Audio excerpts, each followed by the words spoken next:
Bayangan intrik di balik mahkota. Ketika istana mulai retak dari dalam.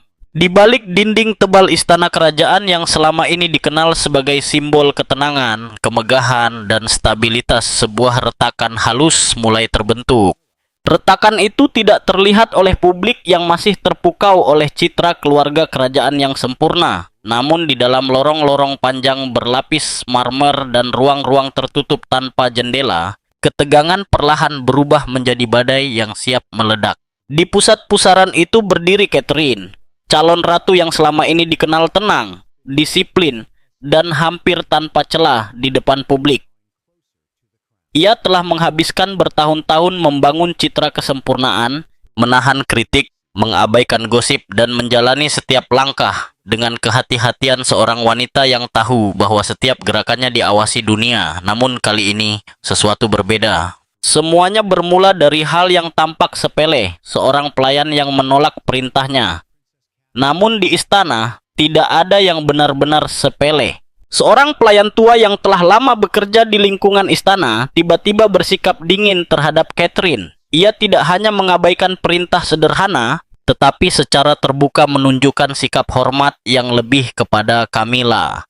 Sosok yang selama ini berada di pusat perhatian dan kontroversi dalam lingkaran keluarga kerajaan. Lebih dari itu, kata-kata yang ia ucapkan menusuk tajam, menyamakan Catherine dengan bayangan masa lalu, bahkan membandingkannya dengan sosok yang selalu menjadi standar tak tertandingi, Diana. Bagi Catherine, itu bukan sekadar penghinaan, itu adalah sinyal. Ia tidak bereaksi dengan kemarahan, ia tidak meninggikan suara, namun di balik ketenangannya, pikirannya mulai bekerja cepat, menganalisis pola, perubahan sikap staf, hingga interaksi kecil yang sebelumnya ia abaikan. Ia mulai menyadari bahwa ini bukan kejadian tunggal, ada pola, ada arah, dan yang lebih mengkhawatirkan, ada keberanian yang tidak biasa dari para pelayan untuk menantangnya secara terbuka.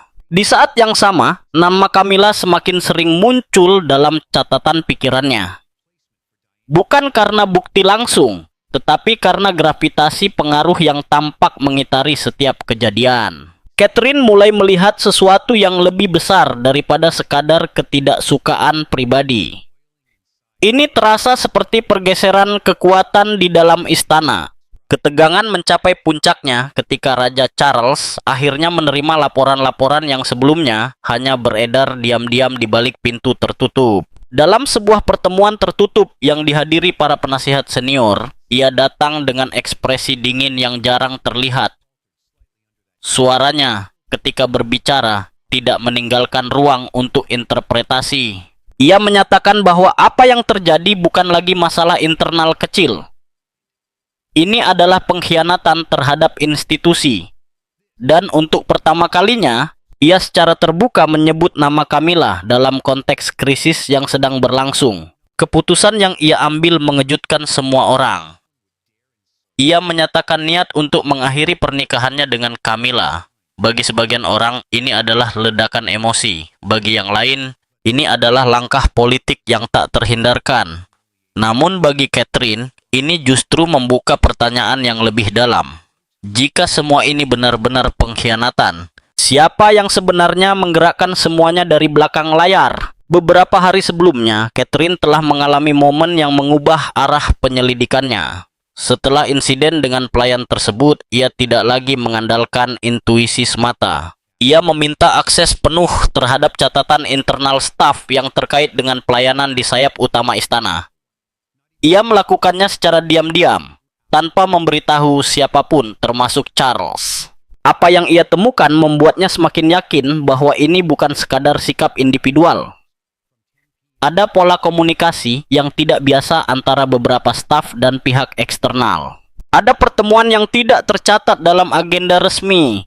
Ada perubahan jadwal yang tidak dijelaskan, dan yang paling mencurigakan, beberapa nama yang sebelumnya tidak pernah bersinggungan dengan Camilla tiba-tiba muncul dalam lingkaran aktivitasnya. Catherine mulai menyusun semua potongan itu seperti sebuah puzzle yang tersebar di lantai marmer. Semakin banyak ia menyusun, semakin jelas gambaran yang terbentuk. Bukan sekadar konflik personal, tetapi upaya sistematis untuk mengguncang posisinya menjelang penobatan. Namun istana bukan tempat yang mudah untuk mencari kebenaran. Setiap langkah diawasi. Setiap pertanyaan bisa menjadi sinyal. Setiap kesalahan kecil bisa berubah menjadi senjata. Di sisi lain, Camilla tetap tampil tenang di hadapan publik. Ia tersenyum dalam acara resmi, berbicara dengan para tamu kehormatan, dan menjaga citra sebagai bagian dari keluarga kerajaan. Namun di balik senyum itu, bayangan kecurigaan terus membesar di mata Catherine. Ketika Catherine akhirnya menyampaikan sebagian temuannya kepada Charles dalam percakapan pribadi, respon sang raja tidak seperti yang ia harapkan. Ada konflik yang jelas terlihat di wajahnya antara loyalitas masa lalu dan tanggung jawab terhadap masa depan monarki. Namun satu hal menjadi jelas. Charles tidak lagi bisa mengabaikan bahwa ada sesuatu yang bergerak di dalam istana tanpa kendali. Jika ini benar, kata Charles dengan suara berat, maka ini bukan hanya tentang keluarga, ini tentang mahkota. Kalimat itu mengubah segalanya. Catherine kini tidak lagi sekadar calon ratu yang menghadapi penghinaan dari staf. Ia menjadi seseorang yang berada di tengah konflik kekuasaan yang jauh lebih besar, di mana setiap langkahnya bisa menentukan stabilitas seluruh kerajaan. Semua bermula dari pengamatan kecil yang awalnya tampak tidak penting. Seorang pelayan bernama Margaret mulai menunjukkan perilaku yang tidak biasa. Ia beberapa kali meninggalkan istana pada jam-jam yang secara tegas dilarang, yaitu antara pukul 22.00 hingga 06.00 pagi. Waktu tersebut hanya diperuntukkan bagi petugas darurat atau urusan resmi tingkat tinggi. Namun Margaret, seorang staf rendahan, tidak memiliki alasan apapun untuk melanggar aturan itu. Yang lebih mencurigakan lagi, ia selalu kembali dalam rentang waktu yang sama, antara 45 menit hingga 1 jam. Seolah-olah ia tidak pergi jauh, seolah-olah ia hanya menemui seseorang di tempat yang sangat dekat dan telah diatur dengan rapi. Catherine merasakan ada sesuatu yang tidak beres. Jantungnya mulai berdebar setiap kali memikirkan pola itu. Dalam benaknya muncul satu kesimpulan yang perlahan menguat. Ini bukan kebetulan. Seseorang sedang menggerakkan Margaret. Seseorang dengan kekuatan cukup besar untuk memengaruhi staf istana, menciptakan rasa aman palsu saat aturan dilanggar, dan cukup cerdas untuk menyembunyikan jejaknya. Ia berdiri di kamarnya, mondar-mandir dengan pikiran yang semakin tajam. Suara pelan keluar dari bibirnya, hampir seperti bisikan penuh tekad. Ini bukan kebetulan, tidak ada yang berani melakukan ini tanpa perintah dari atas. Dalam beberapa minggu terakhir, Catherine memang mulai merasakan perubahan suasana di istana. Tatapan para pelayan menjadi lebih dingin. Percakapan berhenti setiap kali ia lewat. Bisik-bisik samar mulai terdengar, namun menghilang begitu ia mencoba menoleh. Semua itu terasa terstruktur, terorganisir. Bukan kebencian spontan, melainkan sebuah operasi yang perlahan membangun jarak antara dirinya dan lingkungan istana. Catherine menyadari satu hal yang membuat dadanya sesak. Siapapun dalang di balik ini tidak ingin menghancurkannya secara langsung. Mereka ingin merusak reputasinya perlahan, mengikis kepercayaan, membiarkan keraguan tumbuh di antara para staf dan bahkan di mata publik. Kemarahan bercampur dengan kesedihan yang dalam memenuhi hatinya. Ia telah berusaha keras untuk diterima di lingkungan kerajaan, menjaga sikap, bekerja tanpa celah, dan membuktikan bahwa dirinya layak mendampingi tahta. Namun kini, ancaman datang dari dalam keluarga kerajaan sendiri. Dengan tangan mengepal, matanya berubah dingin seperti baja. Aku tidak akan membiarkan mereka menang. Malam itu Catherine tidak tidur. Ia duduk di meja kerjanya, menelusuri setiap catatan kecil, setiap perubahan jadwal, setiap detail yang mungkin tampak tidak penting bagi orang lain. Ia tahu, ia sedang berada di tengah perang sunyi yang tidak terlihat oleh publik. Namun ia tidak takut, yang ada justru tekad yang semakin membara. Keesokan paginya, Prince William datang dan segera merasakan perubahan suasana pada istrinya. Wajah Catherine tampak lebih tegang dari biasanya. Ia meletakkan tangan lembut di bahu Catherine. "Ada apa? Kau terlihat tidak baik-baik saja." Catherine tersenyum tipis, mencoba menyembunyikan beban yang ia pikul. Hanya urusan kecil di istana, aku bisa menanganinya sendiri. Namun William bukan orang yang mudah dikelabui. Ia tahu ada sesuatu yang jauh lebih besar sedang terjadi. 2 minggu sebelumnya, di ruang pertemuan internal istana, keputusan besar telah diumumkan. Raja Charles, dengan wajah tegas dan suara tanpa keraguan, menyatakan bahwa Catherine akan mengambil alih peran Camilla secara bertahap. Dalam waktu 1 bulan, ia akan dipersiapkan untuk menjadi ratu. Ruangan seketika hening. Tidak ada yang berani berbicara. Catherine mengangguk pelan, namun di balik ketenangannya tersimpan kecemasan yang tidak ia tunjukkan. Ia tahu keputusan itu akan memicu gelombang reaksi, tetapi tidak menyangka akan secepat ini. Di sisi lain, Camilla duduk dengan senyum yang dipaksakan, namun di balik ekspresi tenangnya, ada ketegangan yang nyaris meledak. Tangannya mengepal di bawah meja, kukunya menekan kulitnya sendiri. Selama bertahun-tahun ia berdiri di sisi Charles. Selama bertahun-tahun ia mempertahankan posisinya di tengah kritik dan tekanan. Namun kini, semuanya seolah dihapus dalam satu keputusan singkat. Setelah pertemuan selesai, Camilla tidak lagi mampu mempertahankan topengnya. Di ruang pribadinya, ia menghantam meja hingga gelas jatuh dan pecah. Suaranya bergetar, dipenuhi kemarahan dan rasa sakit.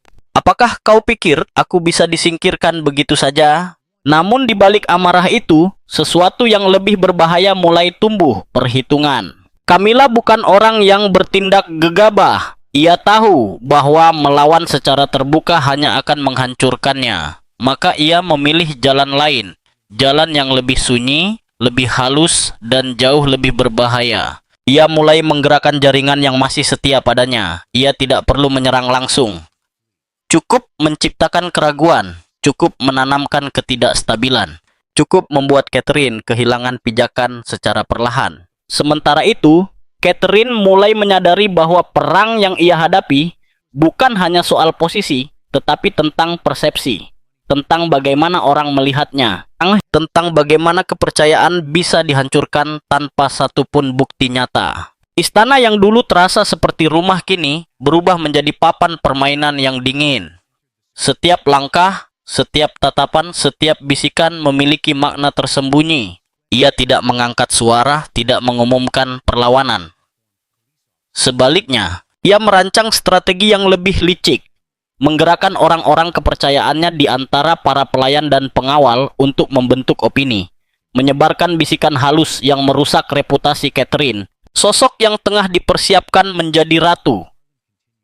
Tujuannya jelas, membuat Catherine merasa terasing, diragukan dan perlahan kehilangan pijakan sebelum mahkota benar-benar berada di kepalanya. Setiap malam, dalam kesunyian kamarnya yang dingin, Camilla tersenyum tipis. Dalam pikirannya, ia merasa masih memegang kendali. Ia percaya bahwa kekuasaan tidak selalu harus dipertahankan dengan kekuatan terbuka. Cukup dengan mengendalikan persepsi orang lain, maka seseorang bisa dihancurkan tanpa satu tetes darah pun tumpah. Biarkan dia mencoba menjadi ratu, bisiknya pada dirinya sendiri. Aku akan membuatnya memahami bahwa keluarga kerajaan ini tidak pernah menerima orang luar dengan mudah. Namun Camilla tidak menyadari satu hal penting.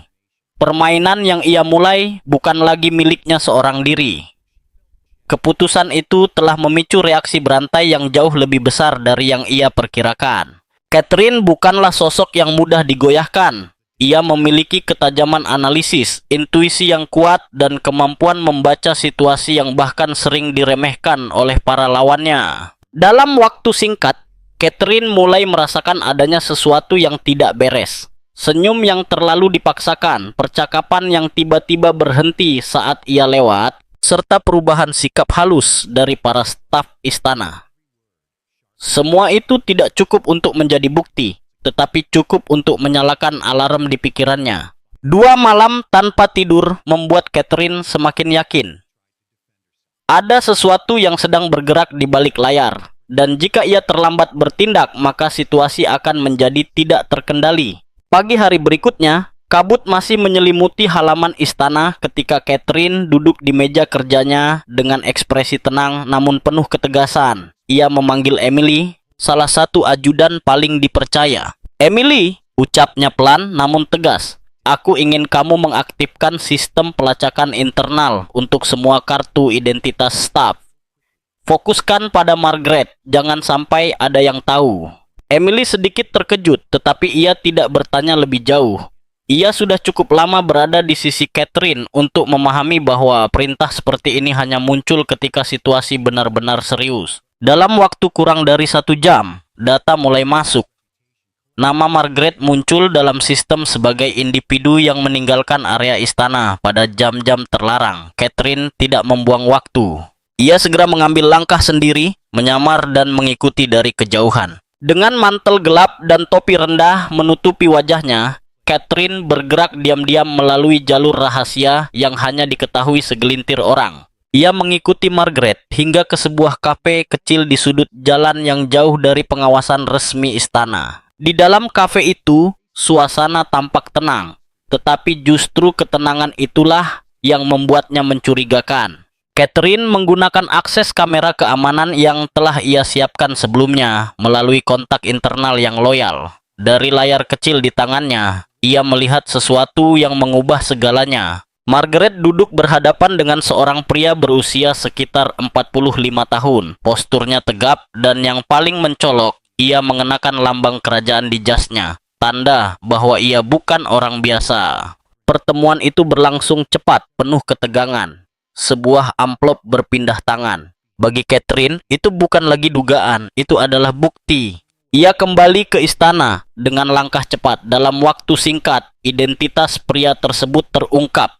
Richard Harlan, seorang pengawal senior yang telah lama berada di lingkaran dekat Camilla. Loyalitasnya dikenal nyaris tidak tergoyahkan. Tanpa menunggu lebih lama, Catherine memerintahkan penangkapan secara diam-diam. Richard dibawa ke sebuah ruangan tertutup di dalam istana, jauh dari perhatian publik. Saat interogasi dimulai, Richard tetap tenang, bahkan cenderung arogan. Ia menyangkal semua tuduhan dengan dingin. Namun Catherine tidak datang tanpa persiapan. Rekaman kamera di kafe menjadi senjata utamanya. Saat video diputar, ketenangan Richard mulai retak, tatapannya berubah meskipun ia masih berusaha bertahan. Apakah ini yang kamu sebut pertemuan biasa? Suara Catherine terdengar tenang, tetapi tajam seperti pisau. Jam terlarang, simbol kerajaan, dan amplop rahasia. Kamu masih ingin berbohong? Ruangan itu menjadi semakin tegang. Richard mulai kehilangan kendali emosinya, tetapi ia tetap tidak mengakui apapun. Namun bagi Catherine, retaknya pertahanan itu sudah cukup. Ia tahu bahwa satu simpul telah terbuka, dan di ujung simpul itu ada sesuatu yang jauh lebih besar. Berita penangkapan Richard Harlan menyebar cepat hingga mencapai Camilla. Saat kabar itu sampai, dunia Camilla seakan runtuh dalam sekejap. Gelas teh di tangannya jatuh dan pecah di lantai marmer. Wajahnya memucat, tubuhnya gemetar. Untuk pertama kalinya, ia merasakan sesuatu yang jarang ia izinkan muncul, ketakutan. Bagaimana ini bisa terjadi begitu cepat? Bisiknya dengan suara bergetar. Ia mulai berjalan mondar-mandir, pikirannya kacau. Jika Richard berbicara, jika satu saja informasi bocor, maka seluruh jaringan yang ia bangun dengan hati-hati akan runtuh. Posisi, pengaruh, bahkan reputasinya di dalam keluarga kerajaan akan hancur tanpa sisa. Camilla tidak punya waktu untuk penyesalan atau keraguan. Setiap detik yang berlalu berarti semakin dekatnya kehancuran yang ia takuti. Dalam dunia istana yang penuh intrik, bertahan hidup bukan soal kebenaran, melainkan soal siapa yang lebih cepat menghapus jejak. Dengan pengalaman bertahun-tahun di lingkungan istana, Camilla tahu persis bagaimana sistem bekerja, dan lebih penting lagi, bagaimana cara mengelabuinya. Tangannya tidak gemetar ketika ia mengangkat telepon, memanggil asisten pribadinya yang selama ini setia tanpa syarat. Dengar baik-baik. Suara Camilla terdengar dingin namun penuh tekanan. Transfer 50.000 pound ke rekening luar negeri Harlan sekarang juga. Lalu siapkan tiket sekali jalan ke Swiss untuknya, penerbangan paling awal. Cepat. Dan jangan tinggalkan jejak elektronik apapun yang mengarah padaku. Dede, asisten itu mengangguk dan segera bergerak menjalankan perintah. Setelah itu, Camilla duduk dalam diam. Tangannya mengepal erat, kuku-kukunya menekan telapak tangan hingga terasa sakit. Jantungnya berdetak cepat, sesuatu yang jarang ia rasakan selama bertahun-tahun hidup dalam kontrol penuh. Untuk pertama kalinya, ia benar-benar panik. Aku tidak akan kehilangan semuanya hanya karena Catherine, pikirnya pahit. Ia telah berdiri di sisi Charles melalui berbagai krisis, menjaga stabilitas, menjaga citra, menjaga kekuasaan, tetap berada di jalurnya. Namun kini, semua itu terasa runtuh hanya karena satu keputusan dan satu nama, Catherine. Sementara itu, di sisi lain istana, Catherine tidak tidur. Di ruang kerjanya, layar pemantau menyala tanpa henti, matanya fokus, tajam, dan tidak berkedip. Tidak. Setelah interogasi awal terhadap Haron tidak memberikan hasil, ia memilih menggali lebih dalam. Sistem keamanan internal yang ia akses secara terbatas memperlihatkan sesuatu yang mencurigakan. Pergerakan finansial yang tidak biasa, transfer dana dalam jumlah besar dari akun anonim, dan aktivitas yang langsung mengarah pada satu nama, Harlan. Satu notifikasi muncul di layar. Transfer besar baru saja masuk ke akun Harlan. Beberapa detik kemudian, data lain muncul. Pembelian tiket pesawat. Tujuannya, Swiss. Waktu keberangkatan, 3 jam lagi. Catherine langsung berdiri. Adrenalin mengalir cepat di tubuhnya. Matanya menyala dengan ketegasan yang dingin. Dia akan kabur, gumamnya pelan. Ini bukan lagi dugaan. Ini bukti. Dan untuk pertama kalinya, Camilla tanpa sadar telah meninggalkan jejak. Tanpa membuang waktu, Catherine segera menghubungi kepala keamanan istana, seseorang yang ia percaya sepenuhnya. Harlan sudah membeli tiket untuk meninggalkan negara, ucapnya tegas. Penerbangannya ke Geneva jam 19.45. Koordinasikan dengan polisi Heathrow. Tangkap dia sebelum naik pesawat. Saya punya bukti transfer dan riwayat pertemuan. Perintah itu langsung dijalankan. Catherine berdiri di dekat jendela, tangannya mengepal. Ada ketegangan yang kuat di dadanya, tetapi juga harapan yang mulai tumbuh. Jika Harlan lolos, seluruh kasus ini akan menjadi jauh lebih rumit. Namun untuk pertama kalinya, ia merasa satu langkah lebih dekat dari Camilla. Di Heathrow Airport, suasana berubah tegang. Harlan berjalan melewati pemeriksaan keamanan dengan koper kecil di tangannya. Ia berusaha terlihat tenang, namun tubuhnya mengkhianatinya. Keringat di dahinya, gerakan matanya yang gelisah, dan cara ia terus melihat sekeliling menunjukkan satu hal, ia takut. Saat ia hampir melewati gerbang keberangkatan, 4 polisi berseragam muncul dari 2 arah. Richard Harlan, Anda ditahan atas dugaan keterlibatan dalam konspirasi terhadap keluarga kerajaan, ucap salah satu petugas dengan tegas. Wajah Harlan langsung pucat. Tidak, ini jebakan. Saya hanya mau liburan, teriaknya panik. Namun tidak ada yang mendengarkan. Ia langsung diborgol di tengah keramaian. Para penumpang berhenti, menatap, dan mulai berbisik satu sama lain. Harlan terus meronta, tetapi sia-sia. Dalam hitungan detik, ia digiring keluar dengan tangan terikat di belakang punggung. Wajahnya penuh ketakutan dan keputusasaan. Di tempat lain, kabar penangkapan itu sampai ke Camilla. Saat mendengarnya, ia seakan kehilangan seluruh kekuatan. Ia jatuh ke kursi, menutup mulutnya dengan tangan. Matanya merah, menahan amarah dan kepanikan. Tidak mungkin berakhir seperti ini, bisiknya. Namun semuanya sudah terlambat. Setelah penangkapan Harlan, tekanan hukum turun seperti badai. Ia dibawa ke fasilitas keamanan tinggi milik kerajaan. Tidak ada ruang untuk berbohong lagi. Rekaman CCTV, bukti, transfer uang, percakapan rahasia dengan Margaret, serta data perjalanan semuanya membentuk sebuah jaringan bukti yang tidak bisa dipatahkan. Di ruang interogasi, Harlan duduk dengan kepala tertunduk, keringat mengalir di wajahnya. Di hadapannya duduk 2 pengacara kerajaan dan seorang petugas senior. Setelah lebih dari 4 jam interogasi, akhirnya ia runtuh. Aku hanya menjalankan perintah Queen Camilla, katanya dengan suara patah.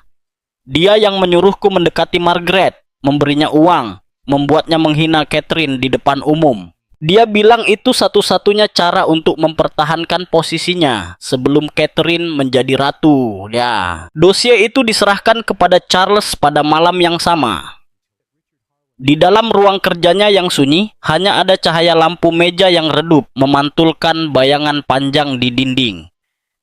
Charles duduk diam, membaca setiap halaman dengan ekspresi yang semakin berat.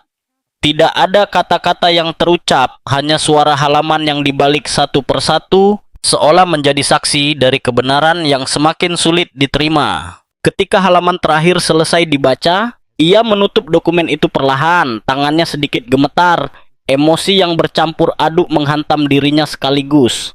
Keterkejutan, rasa sakit, dan kemarahan yang sulit dikendalikan. Selama bertahun-tahun, ia percaya Camilla adalah sosok yang dapat diandalkan. Seseorang yang berdiri di sisinya dalam dinamika keluarga kerajaan yang penuh tekanan.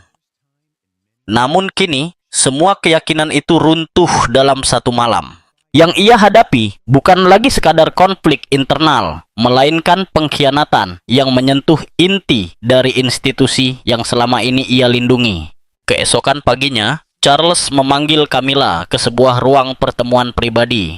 Ruangan itu dingin, tanpa dekorasi berlebihan, seakan mencerminkan suasana yang akan terjadi di dalamnya. Camilla masuk dengan langkah yang berusaha tenang, tetapi matanya tidak mampu menyembunyikan kegelisahan. Ia tahu ada sesuatu yang tidak beres. Charles tidak duduk. Ia berdiri tegak di hadapannya, dengan aura ketegasan yang sulit ditembus. Suaranya rendah, tetapi setiap kata yang keluar terasa seperti tekanan yang tidak bisa dihindari. Camilla, semuanya sudah jelas sekarang, ucapnya. Harlon telah mengakui semuanya. Kamu mengatur penyebaran fitnah terhadap Catherine, menyuap pelayan, dan menggerakkan pengawalmu untuk menjalankan rencana ini. Semua ini dilakukan untuk melemahkan orang yang telah aku pilih. Wajah Camilla langsung berubah. Ia mencoba mempertahankan kendali atas dirinya, meskipun suaranya bergetar saat menjawab. Ia menyangkal, mencoba membalikan narasi, bahkan mempertanyakan validitas pengakuan yang telah diberikan. Namun, setiap kata yang ia ucapkan terdengar semakin lemah di hadapan bukti yang sudah terungkap. Aku hanya ingin melindungi posisiku, katanya, hampir seperti pembelaan terakhir. Aku sudah berada di sisimu begitu lama. Aku hanya... Charles memotongnya dengan tatapan dingin. Cukup, katanya tegas. Ini bukan tentang perlindungan. Ini tentang ambisi. Tentang keinginan untuk mempertahankan kekuasaan dengan cara apapun. Bahkan jika itu berarti menghancurkan orang lain. Henning sejenak memenuhi ruangan sebelum Charles melanjutkan dengan suara yang tidak lagi menyisakan ruang untuk negosiasi. Kamu telah mengkhianati aku, kamu telah mengkhianati Catherine, dan kamu telah mengkhianati keluarga kerajaan. Kalimat itu menggantung di udara seperti keputusan yang tidak dapat ditarik kembali. Lalu ia mengucapkan keputusan terakhirnya. Aku secara resmi menyatakan perceraian. Mulai saat ini, kamu tidak lagi memiliki posisi maupun gelar dalam keluarga kerajaan. Semua hak dan fasilitas dicabut. Keputusan ini bersifat final. Waktu seolah berhenti sesaat. Camilla berdiri terpaku, wajahnya memucat seakan seluruh darah di tubuhnya menghilang. Ia mencoba berbicara, tetapi suaranya tidak lagi stabil. Yang tersisa hanya retakan emosi yang tidak mampu ia sembunyikan. Air mata mengalir, bukan hanya dari kesedihan, tetapi juga dari kemarahan dan ketidakpercayaan. Ia tidak pernah membayangkan bahwa semua ini akan berakhir secepat itu. Kekuasaan yang selama ini ia pegang, pengaruh yang ia bangun selama bertahun-tahun, dan rasa aman yang ia yakini tak tergoyahkan. Semuanya runtuh dalam satu pagi yang dingin. Charles tidak lagi menatapnya. Ia berbalik, berjalan keluar dari ruangan dengan langkah berat namun pasti. Keputusannya mungkin akan mengguncang istana, tetapi ia tahu membiarkan situasi ini berlanjut akan lebih berbahaya bagi seluruh keluarga kerajaan. Konsekuensinya menyebar dengan cepat. Meski informasi resmi dijaga ketat, bisik-bisik di balik dinding istana tidak dapat dihentikan. Kabar tentang perceraian itu menyebar, disertai dengan berbagai spekulasi tentang alasan di baliknya. Nama Camilla yang dulu dihormati mulai kehilangan wibawa di mata publik. Orang-orang yang dulu berdiri di sisinya perlahan menjauh, seakan takut terseret dalam kehancurannya. Di sisi lain, Catherine mulai memperkuat posisinya dengan lebih stabil. Ia tidak merayakan kemenangan secara berlebihan, tetapi justru mengambil langkah-langkah strategis untuk memastikan stabilitas di dalam istana tetap terjaga. Perubahan besar sedang terjadi bukan hanya dalam struktur kekuasaan, tetapi juga dalam cara keluarga kerajaan menata ulang kepercayaan internal mereka. Namun cerita ini bukanlah dongeng dengan akhir yang sempurna. Tidak ada kemenangan mutlak, tidak ada pihak yang benar-benar bersih dari luka. Yang tersisa hanyalah pelajaran yang mahal tentang bagaimana kekuasaan dapat mengubah seseorang, bagaimana rasa takut kehilangan dapat melahirkan pengkhianatan, dan bagaimana ambisi yang tidak terkendali dapat menghancurkan segala sesuatu yang dibangun dengan waktu panjang. Camilla mungkin pernah bertindak karena ketakutan akan digantikan, atau mungkin karena perhitungan dingin untuk mempertahankan tempatnya. Tetapi pada akhirnya, keduanya membawa hasil yang sama, kehancuran. Dan di dalam istana yang kembali tenang di permukaan, bekas retakan itu akan tetap ada, tersembunyi, namun tidak pernah benar-benar hilang.